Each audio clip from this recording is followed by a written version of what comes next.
Kugan Kansas IFL TV in association with MGM Marbella. We're at the Moment of Truth press conference here, ahead of the O2 show Saturday night live in Sky Sports, vying for his first title. Anthony Joshua, MBE, fine citizen, patron of the community. What? Yes. What's going on, Coogs? You alright? It's raining, your driver's waiting. Not your driver's your uncle, isn't it? Nah, close mate, we grew up together. Oh, okay. Backed off. I missed the press conference because I was here, but I was interviewing James DeGale while that was going on. Correct, yeah. So what happened in the press conference? Did he say anything? He said what he really said is obviously the world communicates through social media now, so he's seen a lot of the stuff that's been said. Some people saying I'm a good fighter, some people saying I'm a bad fighter. He said that he's here to see if I am as good as what the few people are saying, and that's what he's here to do Saturday. Eddie Hearn has responded to some comments about potential fights next year. Hey, Chisora, Fury. When I just spoke to Eddie Hearn here, what he's saying is basically he thinks that you would beat those fighters now, but he doesn't think you're ready for them fighters. Does that make any sense? Yeah. That's his. Is that how you see it as well? No, I just see it as hey, he's an elite fighter. I take my hat off to him. You know, he's a league. Realistically, he's a league above everyone in Great Britain. He is our best heavyweight, and that's it. That's all it stands really. I've only looked at Baktov and my last opponents and what I've got to do in the gym. I don't really bother with anyone else, man. I'm living in my world and just cracking on doing my thing. And if time comes when I got to cross anyone's path, so they got to cross mine, then I'll make an interest in their lifestyle. I heard a little bit of your press conference as you spoke at the end.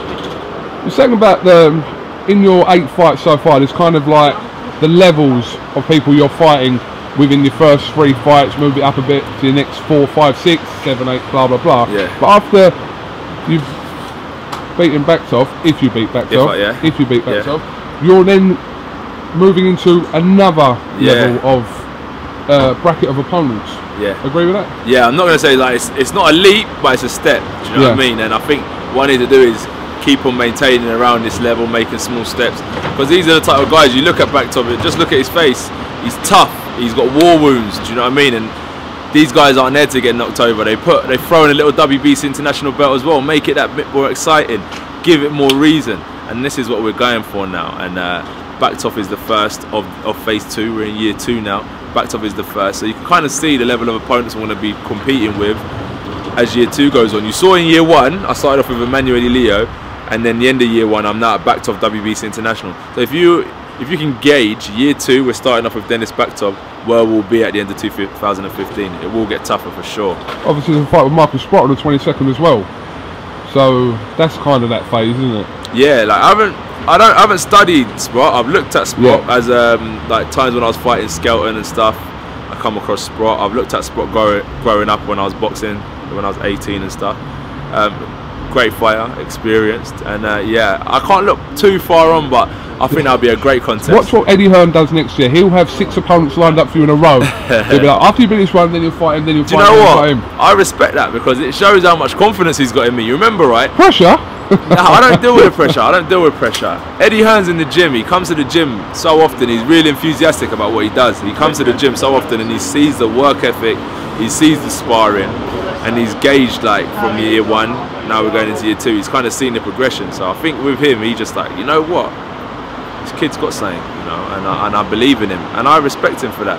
You know, some promoters are just like, all right, look, we'll make the most of him while he's around. Eddie Hearn seems to believe in what I'm doing, and I do as well. So it's a great team right now. Potentially on that bill on November 22nd in Liverpool is also Aldi Harrison. Potentially, yeah. Potentially, yes. So instead of Sprott. No, not for you. Not for you. Aldi Harrison. Yeah. So I'm trying to tell Eddie Hearn, and a lot of people are on the social media, to make Aldi Harrison versus Kimbo Slice. Right? What? That's just you a think fight. So? That's a fight.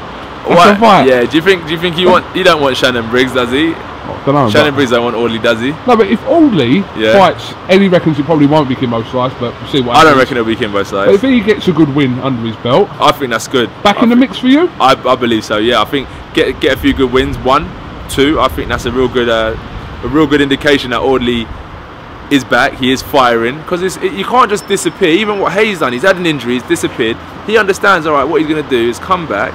get a few wins under his belt, and then start off again, get to the World Championship level, and that's kind of the same path that Audi's got to take. David reckons he has to have like 5-6 fights before he fights for a world title. Yeah, that's what he said to me. That's what he reckons he's going to have 5 or 6 fights. Listen, I've got a lot of time for Hay, and all this talk of Hay, I like him as a man as well. So it's not that there's no beef between us. It's just it just shows that Great British fights are great attractions.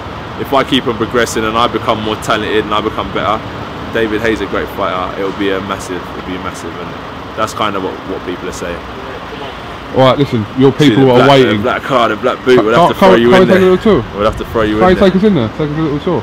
G? Here you go, yeah. See you in a bit.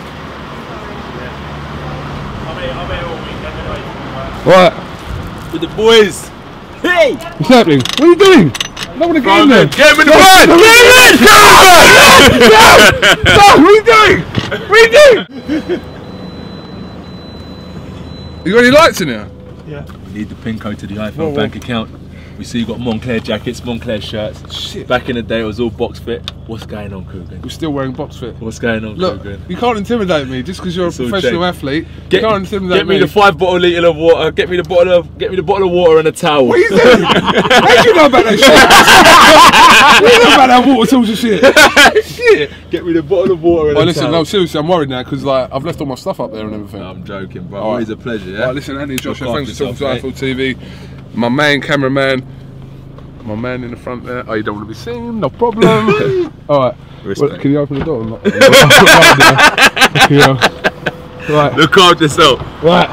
Coogan Cassie has been kidnapped by Anthony Joshua. Your part is kidnapped as well, by the way. No, it's two me.